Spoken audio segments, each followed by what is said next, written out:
Yes, I've often described myself as a nomad, modern nomad, which I am. And I straddle a number of different worlds, in fact.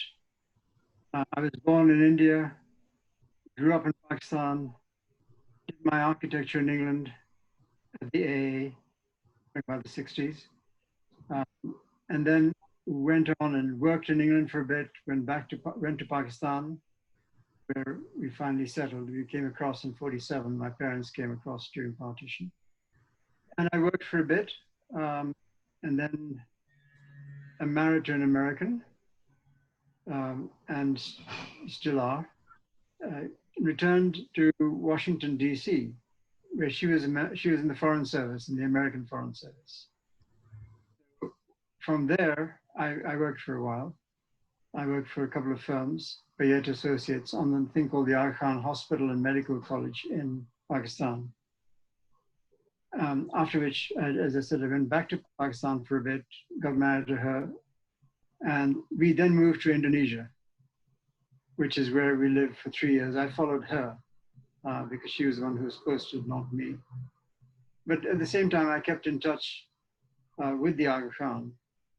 Actually, one bit which I forgot to mention earlier is that I helped set up a thing called the Aga Khan Award for Architecture, which you may or may not know, but it was at that stage and still one of the biggest architectural prizes in the world. It's been going since 1977. I helped set it up and then was its second director in 1980 onwards.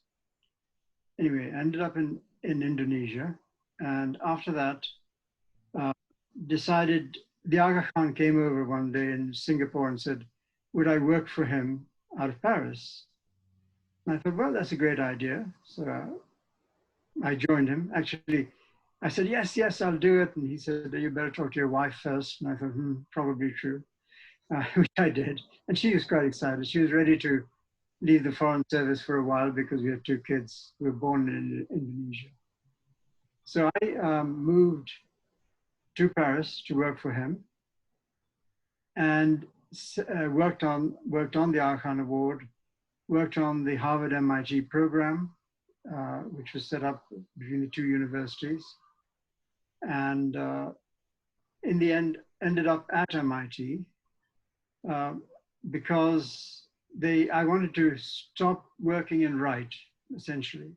I had written stuff before then, but I wanted to write about architecture. And I was lucky to have met, I would say, almost every major architect in the world in those days, in the 70s. And a lot of young architects too, but I was lucky because I thought I'd like to write some of this experience up. MIT offered me a place, some others did too, and I went there essentially not to teach, but just to do my writing and do some research. I got dragged into teaching very quickly.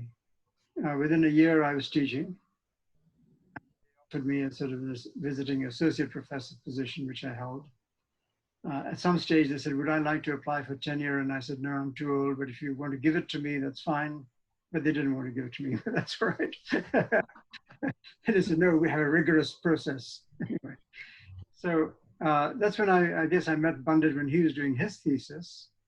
And we had a group of people I worked with, including, who's the person from Hawaii? Do you remember his name? Bandit? The person from Hawaii? The dean. His father was the dean. Oh, Brian Ye. His son. Yeah, Brian Ye. Yeah, remember he's part of that. Anyway, there's a bunch of people. Yeah. And I started writing about architecture. I did very little practice after that. Actually, not just a couple of houses, but and then I've been here in the States after MIT, being here in the States, teaching at Roger Williams University. And last December, I retired. I decided I'd retire because I just wanted time to myself. As much as I love teaching, as much as I love academia, I do a fair amount of writing, and so it's working out pretty well. I thought I was lucky too in the sense of the timing because I didn't have to do all this stuff online. which is what people are having to do. I thought, I'm too old for this. No, I've done some on-course and hybrid programs, studios, and I've always thought of boundaries much more in terms of thresholds. Oh, Threshold to go from one place to another, and there's a moment in which you take stock, which is the boundary. okay. You can have literally physical boundaries, of course, and social ones, social, economic, all sorts of other boundaries. So that feeling of, it's a threshold to the other. We use this term, the other, a lot, as being the other guys who are not part of our culture or our place. And in order to, look at them. And so the idea is it's a moment in which you can recalibrate yourself and what you do, which is one thing. The other thing is that actually, I've always believed in kind of hybrid programs in architecture. The old idea, school is a school, a library is no longer with us. A library is a meeting place for the public. It's a place of education, exchange. You sit around, do your work, communicate. And certainly in America, there are very few, I believe, very few what I would call public spaces. If you remember Richard Sennett's old book, The Fall of Public Man, a long time ago, he sort of says we're losing the idea of the public space or the forum in our world. And there are very few public spaces left, really. I mean, the ones which everyone has access to. Libraries is one. Museums in many countries are not, especially in the States, because you pay to get in, right? And so the idea of hybrid architecture that takes in different programs was something that's always interested me. And that, in a sense, is my breaking boundaries. Because you break boundaries if you're going to make a hybrid building or a hybrid place of some sort. The other thing that I find is I was always interested in, I guess, geometry and putting buildings together in a funny way.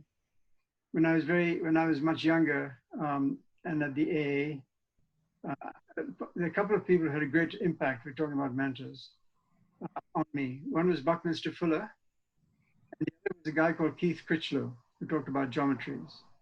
And through him, I looked at, I guess, Owen Jones's work, where he looked at patterns, overlaps, and he looked not only at the West, of course, he looked at the Islamic world as well.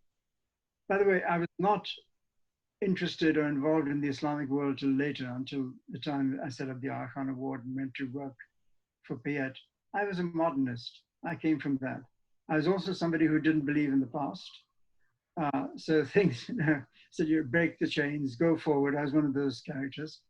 And as I get older and more, I realize how important that past is.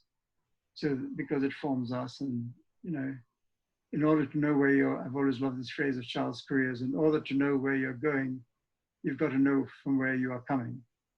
And I think it's absolutely true. So this question of hybrids and the question of places, if you like, and became something that I've written about, as I said, since about 1990s, if not earlier, certainly on that. And there's a whole bunch of essays. I suddenly realized when Bandit called, I sent you this one called Crossing Boundaries, right, which I did when I was at MIT. But there's a bunch of other ones too that talked about one needed conflict in one's life. Now, I'll come to that in a minute. I do believe it's kind of an interesting take on this question of boundaries.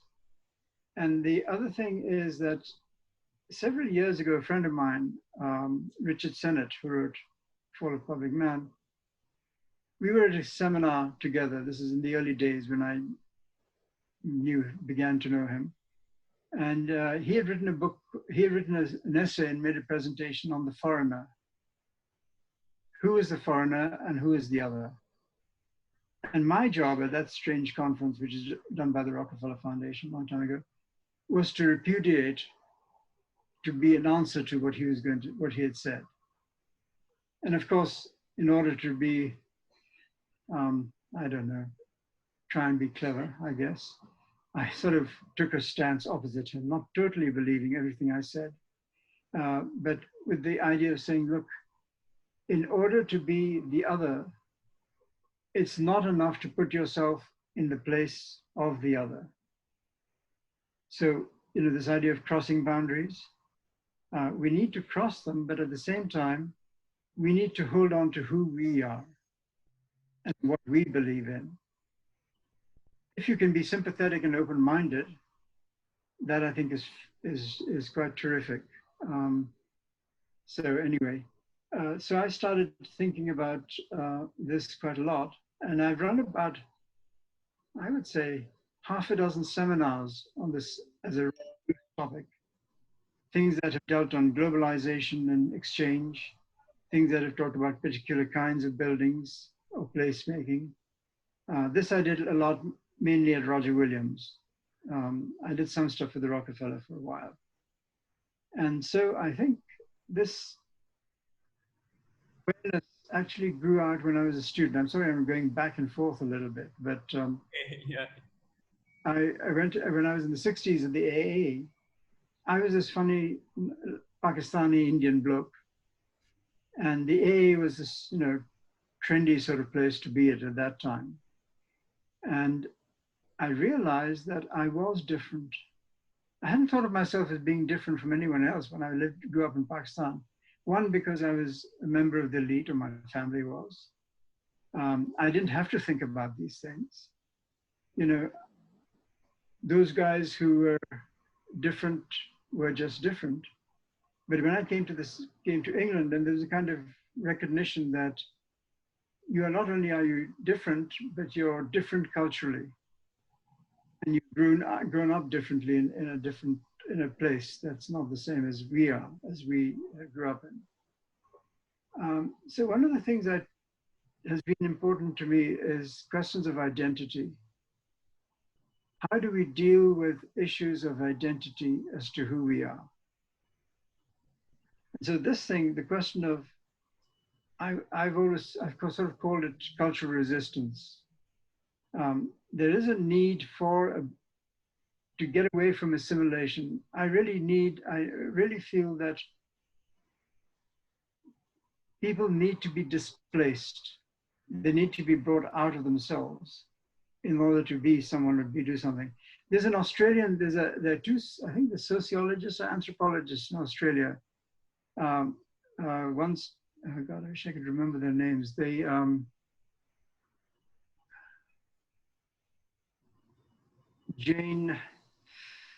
They've written about this question of difference. It will come back to me in a minute. And so the question is, studios that I conducted, and I do mainly graduate and thesis, essentially, in the last 20 years. These theses have dealt with questions in which we've had to come out of ourselves.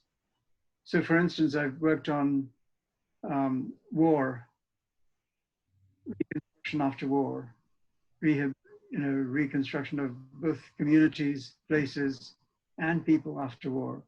I did some Mostar a long time ago when the Civil War was on.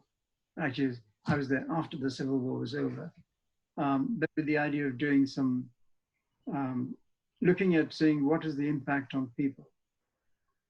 And I guess I've come to the conclusion that the idea of, what should I say, development is very much based on us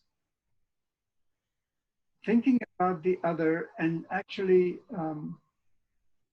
displacing ourselves to look at what they're up to. And as I said, from our point of view, in order to understand somebody else, I think there has to be a degree of conflict. You've got to work through that conflict so you can say, okay, this is what their culture is about. And it doesn't mean that I'll suddenly become Bandit or Thai or whatever it is, or Australian, whatever. But it does mean that I can at least begin to address the issues that affect me. And this has come home to us in America in a big way with Black Lives Matter, because those in power, never worried about accommodating too much of anyone else, and that's true of most of the world. We never accommodated anyone else because we knew who we were and we had the say so on things. And so I think the idea of, I'm going to use the word rupture. There's cultural ruptures, and these ruptures, in fact, make us question ourselves and, and our architecture for that matter. And the more I look at architecture today, I see it's really getting slick. It's very smart. They know how to build things, it can be put together. But I keep thinking, where does this lead us? What does it do that's any really better for people in the end? How do we live with it? How do we react to it? If people actually look at their own cultures and say, okay, maybe we can reflect this in our architecture, I find that positive. It doesn't mean you reject things from other cultures of the modern world, but you're sort of rooted in your own cultures in some way. And that's why I think a great deal of, I believe, could be sort of strengths come from for us. The other thing I would like to say, and then we can go back to whatever you want to talk in events, is that I think you asked, what is it? Undermining cultures, right? Undermining identities. I think you used the word in the question that you had. And sometimes I do think one needs to undermine the way that we are and the way that other people are in order to free ourselves. So it's a process of freeing. When I say undermine, it's just, I don't know if that's quite the right term, but just to not take ourselves too seriously at one point. Not to think of us being right. That's one of the things, we are right, we've got the answers. We don't, none of us do, at least I believe. So the idea of that is actually this idea of disruption and undermining ourselves, actually, I believe, begins to help us understand what the other is. And it applies as much to architecture. Because if I was to look at, say, Hindu architecture and the mandala, which is not part of my culture, but the idea of magic squares and magic numbers from Africa to elsewhere are really much more than space makers. They go beyond to look at meaning as well in architecture. And I find that that's kind of important for me. So I think the idea of the notion of confronting difference helps us form and gradually change our identities. I have really mixed feelings about, can we really change? Or are we kind of born with the old nurture nature stuff? And I think there's something to both ends of the argument, and it's not an either or situation. And when people say, look at modernity or look at tradition, which is something that I've, again, written quite a lot about, the thing is that there are two sides of the same coin, both tradition and modernity. Because what is tradition was born out of being modern and changing, and gradually acquires a certain patina and time, and becomes tradition, if you like. But it was modern at some stage, and we never really thought about that. It's like when we were, I guess historically, we never said we're going to make up Mughal architecture. We happened to be Mughals, and we did our architecture, and we simulated what we wanted, and we did what we liked. So this question of, I think it's in us innately, and I sort of feel sorry for people who can't cross boundaries. cross. And I think you can find this reflection in architecture. And I've written a little bit about this in relationship to, say, houses or religious buildings. Because if you take Indonesia, for example, in Indonesia, they had a very strong culture and tradition of building, as we know. Islam comes along and they sort of assimilate some of the ideas within, and gradually the vernacular changes in some way, but not that much. Until fairly recently, when the Saudis and Turks, unfortunately, come, from my point of view, unfortunately, bring with them certain signs and symbols that belong to the Middle East, the dome being one of them. So in architecturally, you adopt the dome and you forget that it was never part of your own culture. So this idea of change doesn't mean that it doesn't happen, but we've got to be careful on how we control it. At least that's what I believe and feel. So my own architecture itself, when I started, I did the first few buildings I ever did were sort of brutalist concrete buildings, which is fine. That's what I came out of in the 60s, right? Out of that tradition. When I went later on, I thought these are kind of tough. And through the Arhan University, the hospital and medical center with Payet, the one thing that they taught me, amongst many others, is that to look at indigenous traditions and not necessarily copy them, but to transform them. To transform them both in terms of, say, space, but you could use things like courtyards. You could use geometry in terms of the screens that have produced the jalis. You could look at climatic design, which I think is vitally important in the idea of place. And you should do it from a moment of starting a new exploration. So rather than form buildings and say, this is really trendy, this is good, these are the materials I should be using, I find the architects I'm most sympathetic with are people who have looked at their own cultures, whether it's Jeffrey Bauer, who is a modernist, who did modern buildings, but if you look at them, you think, is this vernacular or is it not? Is this local? And you realize it's a modern piece of architecture. There's a lot of square pieces in it. And occasionally he will use the tiled roof because that's locally available, local materials. You look at Glenn Murcutt's work for that matter, or others as well. You can see this adaptation, which I think architecture should go through every single time. So I get terribly worried when really, what shall I say, trendy and well-known architects are trying to explore a set of ideas that are not rooted in their culture, in some ways.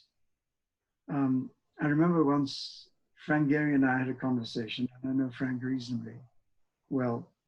And I asked him, and he had just done Bilbao in Paris before that. And I said, you're not fitting into your context. You're not fitting into what you're trying to do. And he said, well, I'm the newest person on the block. And and the context will deteriorate around me and they'll have to fit into me, which is, I thought, was arrogant. But he was, I find his architecture quite interesting and innovative. The same thing when I was at school, I was very lucky because I had Piano and Rogers as my teachers. When they were doing the Pompidou, we did it as a studio project. I had Richard Rogers as my 4th and 5th year person, Peter Cook with Archigram, and they had a totally different view of the world, which is also interesting. So I think at least one thing they taught me is to be open to all these different things. And so almost naturally, I didn't have to think about crossing boundaries, I did it. I did it architecturally from culture to culture. I did it in the use of materials from indigenous to sort of high-tech stuff. And so I really do believe that this notion, which may lead us to a new kind of architecture, new interpretation, especially if we begin to look at questions of energy and climate change. We're talking about these really big questions. we can't and we don't control that stuff. But maybe we can make accommodations in our buildings to do that. So I think, I find this subject is really, it's one that's preoccupied me over a long, long period of time. Um, I'm an sort of academic editor of a journal called the International Journal of Islamic Architecture, IJIA, which comes out of Britain twice a year. And I write the editorials for it. And when I say editorials, I bring up an issue. And if I think about it, that all those issues have to do with, in this case, Muslim culture meeting other cultures. And what does it mean for us and mean for Muslims as a contemporary modern day person? I'm what I call a very bad Muslim. I was brought up as a Muslim. I am a Muslim. I don't do most of the things that Muslims do, like fast, pray often, once a year maybe, go to Eid prayers, but that's about it. But it does open oneself up. So I think the idea of openness is equally has been important for me. And I think if you can do that and tell students about those differences, every time I have been to, say, Frank Lloyd Wright's buildings in the States or elsewhere, you look at it and you think, he knew how to handle materials. He was not great at construction, but okay, but that's because the speed at which he built some of those buildings.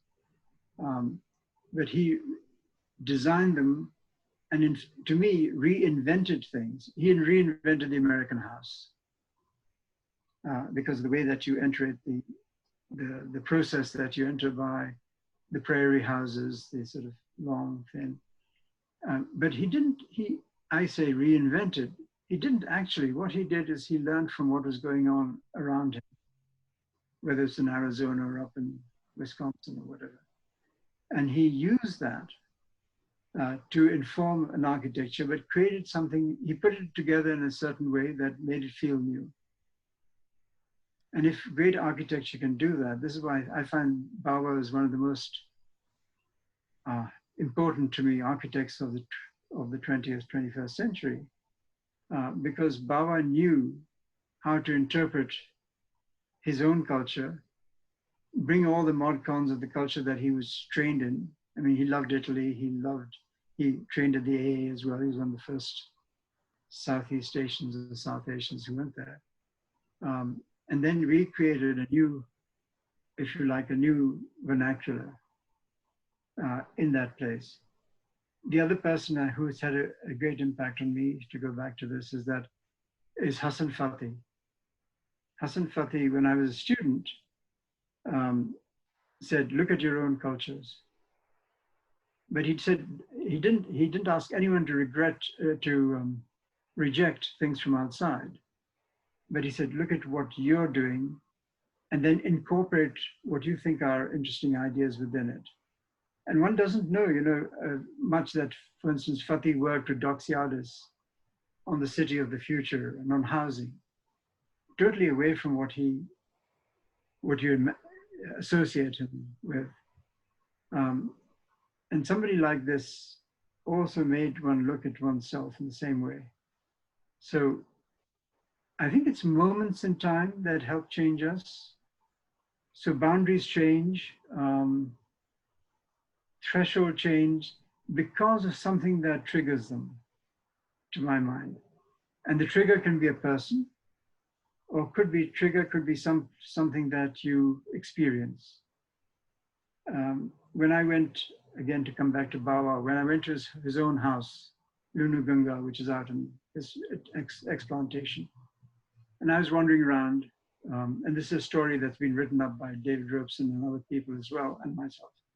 And I was wandering around the gardens at about 5 in the morning, just as the sun was rising. And I came across the gardener who was doing his bit early morning before this heat gets there. And I said, this is a marvelous place. And he said, yes, it's a sacred place. And I said, I suddenly realized it's true. There's a kind of sacred nature to place. And so the sacred has been the other aspect And I'm not talking about churches and mosques and temples, because they may or may not be sacred, but Corb designed one of the greatest works of religious architecture and was not a believer. So you don't have to be part of that system. But I think this idea of the sacred comes through the moment when we look at other people and other boundaries and realize there's something special going on. So I would just say that when one looks at the question of boundaries or urban areas or anything, they really are, it's knowing what's happened. I mean, most of us go through without being aware of what's happened to us. John Fowles wrote a novel, I think, called The Magus, long time ago. And he says at the end of the novel, I think he wrote two versions of it, but at the end of some of it, he said, I've gone through this whole process in my mind and in my life, and I've come back to the beginning again. So I think it's okay. But he said, but I know it for the first time. I like the idea, by the way, of a physical expression. Right. But because what it allows you, I think, is one, to tell a story in a certain way, but the other one is to then take off it, this online stuff. It's the old earphones, and you can listen to somebody talking about what differently about what they're looking at. So I think the multimedia stuff can be quite strong. The other thing you said, it's spatially, of course, circumscribed and limited. And I've always thought the strongest architecture comes about when there are limits put on you. Right. It's by the client or by money or whatever it is. Yeah. Most interesting ideas come up when you're limited and then have to confront that limitation. And in some cases, confront other people as well. But so I think this notion of limited is a kind of strength. That's a threshold in the beginning. I said, what is it? Yeah, a threshold required a pause. Because to reach this threshold, I've always thought that's the moment when you take stock of something and you suddenly look around and you see something else. Or you don't, whatever it is. But the threshold is the one that then leads you into the next stage or state. That's when you cross the threshold in that sense.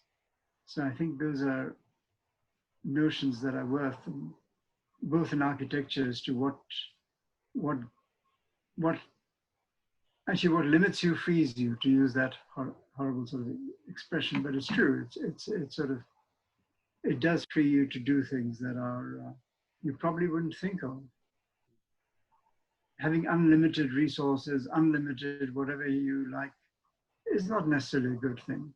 That's why knowing yourself and knowing who the other might be, or try and have an exchange, doesn't mean you lose yourself in somebody else, but you gain by talking to them. You gain by seeing them, which is why I love teaching, is because I think my students taught me a lot more than I ever taught them.